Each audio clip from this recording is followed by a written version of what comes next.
Alright, so I was journaling a little bit the other day. I just want to tie some concepts together. If I can get organized here. Alright, what do we got? Where is it?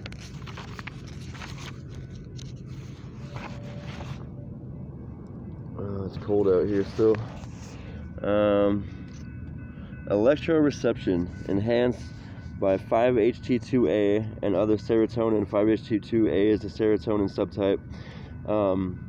Is enhanced through the serotonin system neuromodulation, allowing reception of signals of potentially other types, particularly other types of consciousness, other states of consciousness, other minds, if you will, and other perceptual information related to the environment, and also related to the dielectromagnetic nature of the pressure-mediated laws of physics, in which we seem to be communicating with. So physicists are talking right now about things like field geometry, pressure mediation, electricity, how this pertains to consciousness and existence at all, whether or not we're living inside of a simulation.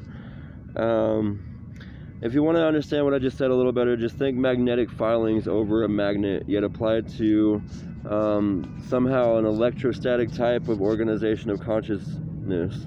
Now, consciousness is organized in the same way, it would seem, through electrical pressure mediation, that black holes, atoms, all objects, all fields, and I believe what I've learned anyways is that what I've studied theoretically is that it's toroidal in shape.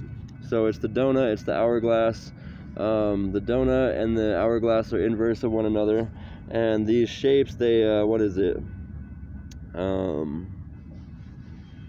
these shapes are the shapes of the fields, and if we learn what creates these shapes of geometry, we'll learn more about what the universe is doing anyways. My argument is that I want to suggest that the shamans and the psychedelics have been trying to tell us that you can actually see energy. And what does energy look like? Does it look just like blobs? Does it look like waves? And the answer is, it looks like field geometry. It looks like electricity, light, or geometric light. You can look up cymetics to see the shapes of sounds as well, and every note and every sound, every frequency of sound has its own particular shape.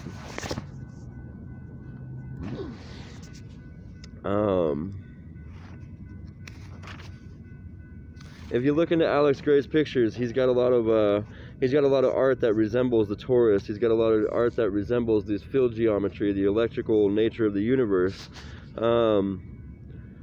Also, when we think of visual input, we think electrical signal.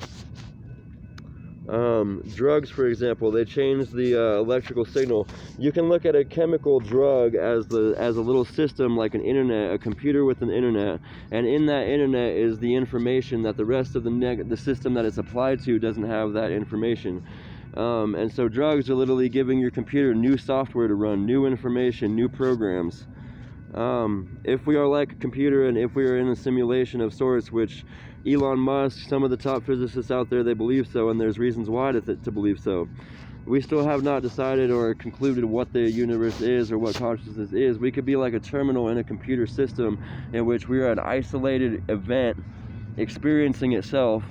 Or in other words, we could say that the computer is like God and we are like little individuations of this God.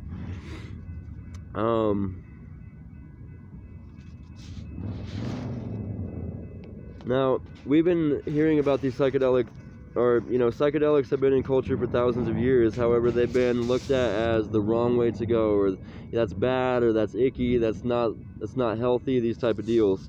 If you take them, especially at a high dose, I want to argue, at least for myself, they don't seem unhealthy. They seem like they put you in a position to experience whatever the mystics, the yogis, the shamans have been trying to tell us for thousands of years.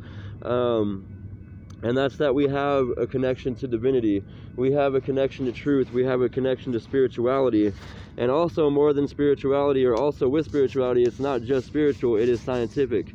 All spiritual is also scientific, is also subjective, is also objective. That's not to say the subjective can't be wrong. That's to say that the truth is actually a mixture simultaneously of spirit and science. If you want to look into some videos to understand the terms of which I've stated in this video, they are look into Theoria Apophysis. His name is Ken Wheeler. He's on YouTube. He talks about field geometry. He does demonstrations of field geometry. You can look up Cymatics, C-Y-M-A-T-I-C. You can look into the dielectromagnetic field geometry. You can listen to Eric Dollard.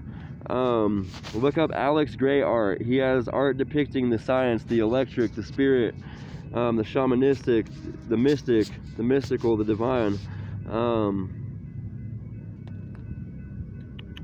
This is the serotonin receptor that I was talking about. Is 5-HT2. The 5-HT and then the subtypes, they're the serotonin neuromodulation system, and they are linked into somehow potentially what is causing the psychedelic experience in the first place. Look up ether torsion. Look up simulation theory. Look up... Oh, and the last thing is that the brain enhances functional connectivity when under psychedelics. So your brain is literally talking to itself more efficiently when on psychedelics than when off.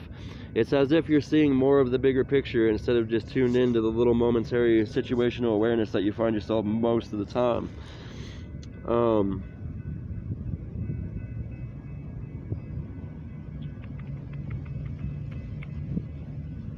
We'll have more videos on these topics. I'm obsessed with this stuff right now, and I really believe that this is one of the doorways into the truth. Again, we're trying to tie science and spirituality to each other. We're trying to do it through logical means as well as experience. We're trying to remain skeptical, and we're trying to find the best information to fit these current models of thought. I want to spread this. I want to make this information as popular as possible. It has little to do with me. Of course I like attention. Who doesn't? But the fact is, I've wanted to get this type of information out for the last 20 years almost, and now I have the means to. Now I have the information organized in such a way which I actually have something to offer. If you guys would like this information to spread, please click the like and the subscribe button. It'll help get this information out there faster. We want to reach people with the truth. There is so much crap out there. Let's get this out there so that people can actually have a deeper understanding into their own minds, the world, the universe they live in, the divine that is underlying all of this. Instead of having to rely on churches, rely on priests, rely on the Bible, rely on stuff like this, or a guru, or any of this stuff, or me, you don't want to rely on anything. We don't want to rely on each other this way. We are interdependent. We are not here to follow and lead each other. I really believe this, and it makes more sense that after a while you wouldn't want me to be your leader. You wouldn't want anyone to be your leader. You'd want to seek and explore your own universe through your own individuated subjective consciousness. Alright, talk to you guys in the next video.